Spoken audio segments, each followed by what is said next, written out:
खट खोट बोलायचं नाही.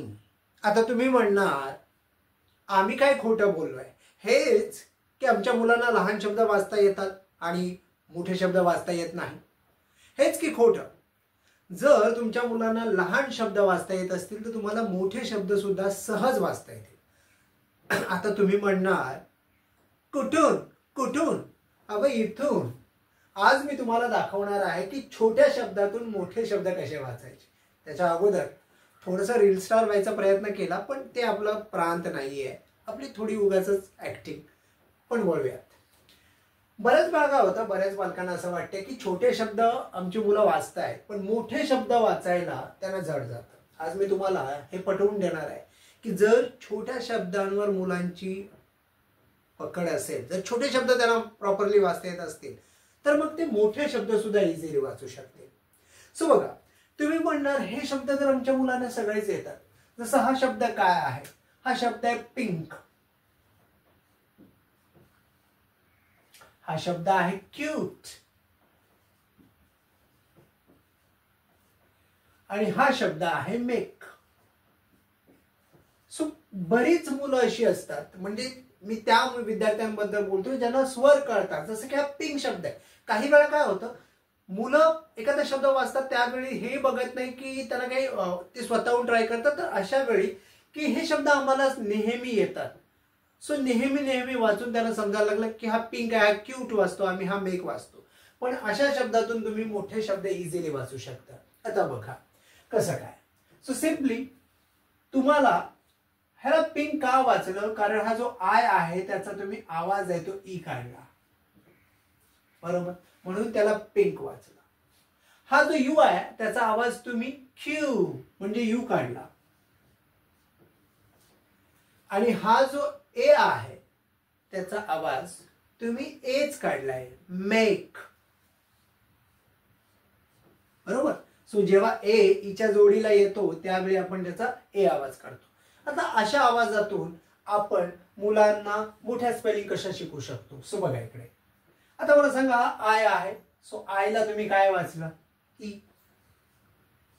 बरोबर. आता लच्या पुढे यू आलाय. सो आपण इथे काय वाचलं, क्यूट. मग त्याचाच वापर करून इथे वाचा, ई, ल्यू. आता पुन्हा आईला आपण काय वाचलं, ई. सो हा मला ई म्हणा फक्त, मी. आणि हा जो आहे हा ए मॅजिक ईच्या जोडीला आहे. सो सिम्पली जर ह्याला आपण मेक वाचला तर प्रयत्न करा हा शब्द तुम्ही काय वाचला. तुम्ही म्हणणार सर हा न ला ए लागला, नेट,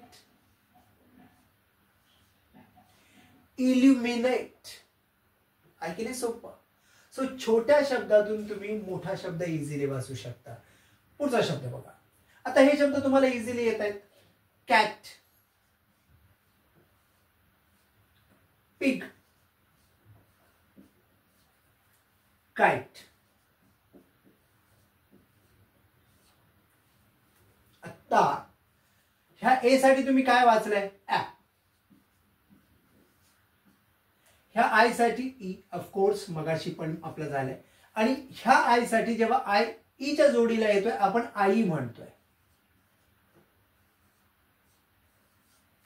बरोबर. आता ह्याच गोष्टी तुम्ही मोठ्या शब्दांमध्ये वापरायचा प्रयत्न करा. मला ए, जसं जर कला एक क्या वाचलं, कॅट, तर हा शब्द तुम्ही काय वाचणार, मॅ. Very good. आणि हा शब्द काय वाचणार, ट्रला वेलांटी, ट्री, मॅट्री.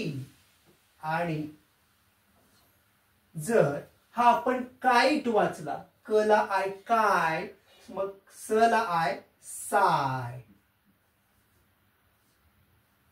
साइट, मॅट्रिसाइड. ऐकलं सोपं. आता इथे बघा हा शब्द तुम्हाला वाचायचा आहे. पुन्हा कला एक कॅट, मग मला एक मॅ, बरोबर.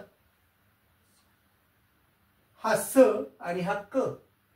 सो स्क आणि यू. जसं आपण हा क्यूट वाचला, सो यू चा आपण आवाज यू काढला. तुम्हाला इथे काय वाचायचंय, मॅस्क्यू. आणि जर आपण आय चा उच्चार आई केला तर मला सांगा सेम स्पेलिंग इथे पण दिसते, आईच्या जोडीला ई आहे. जर आईच्या जोडीला ई असल्यानंतर आपण इथे काईट वाचला तर हा शब्द आपण काय वाचणार? लाईन. बरोबर. सो मॅस्क्युलाइन. आता सगळ्याच गोष्टी लगेच एका लेक्चरमध्ये होणार नाही. जसं की यू चे 2 आवाज असतात, ए चे 2 आवाज असतात, short sound and long sound. ते तुम्हाला हे समजून घ्यावं लागेल. लक्षात आलं का? कधी लॉंग साऊंड कधी शॉर्ट साऊंड काढायचा आहे. आता पुढचा शब्द बघा, बॅट. बॅट. आणि हा शब्द तुम्ही सगळेच वाचता, टीचर. टीचर. पण आता ह्या शब्दांचा वापर करून तुम्ही हा शब्द इझिली वाचू शकता की नाही? आता इथे लक्ष द्या. हा काय आहे? ह. जर ब ला ए आपण बॅ म्हटलं, बॅट, तर हा शब्द तुम्ही काय वाचणार? ह ला ए आलाय, हॅ. आता बघा, हा जो चर तुम्हाला दिसतोय की नाही, तर ह्या जर तुम्ही टीचर शब्द वाचते म्हणजे तुम्हाला माहितीये च ला ER लागला, तुम्ही चर म्हटलं. मग मला सांगा, व ला ER लागला तुम्ही काय म्हणणार? वर. बरोबर. आपण व्ह म्हणतो तो मी तसंच लिहितोय, हॅव. हॅव. पुन्हा ए लागलाय, ऍ. सॅ. आणि हा क.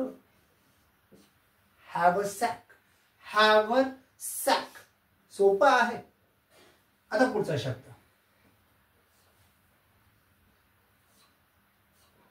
बघा, प्रयत्न करा तुम्ही स्पेलिंग वाचा. आता इथे बघा ई आलाय. तुम्ही आठवा एखादा छोटासा शब्द. Yes, PEN. तुम्हाला आपोआपच कळतं की पहिला ई लागला, आपण पे म्हटलं. मग त्याचाच वापर करून मोठ्या स्पेलिंग मध्ये जी ला ई लागला, जे.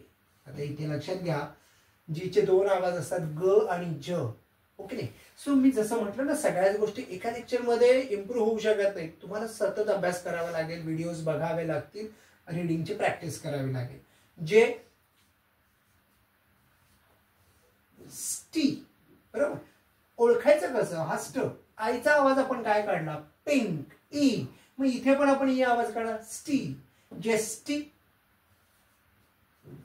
क्यू. यूचा आपण आवाज काय काढला?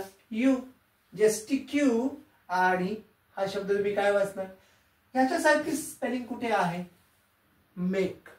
मग मला सांगा, हा शब्द तुम्ही काय वाचणार? लेट. जेस्टिक्युलेट. सो अशा पद्धतीने तुम्ही कोणताही शब्द, मोठा शब्द इझिली वाचू शकाल. आय एम शुअर तुम्हाला कळलं असेल. जर मोठे शब्द वाचायचे असतील तर त्याचा मार्ग जो आहे ना, तो लहान शब्दातून जातो. आणि मी नेहमी विद्यार्थ्यांना सांगतो, अगदी माझ्या ऑनलाईन क्लासमध्ये सुद्धा, तुम्ही लहान शब्द खूप चांगल्या पद्धतीने वाचा. तुम्हाला कळलं पाहिजे की इथे आपण आई आवाज का काढलाय. सो हा जर आवाज ओळखीचा झाला तर त्याचा फायदा नंतर मोठे शब्द वाचायला होतात आणि आपण इझिली मोठे शब्द सुद्धा इझिली वाचायला शिकतो. आय होप आजची ही जी ट्रिक आहे तुम्हाला आवडली असेल, आणि आवडली असेल तर लाईक, शेअर आणि सबस्क्राईब जरूर करा. धन्यवाद.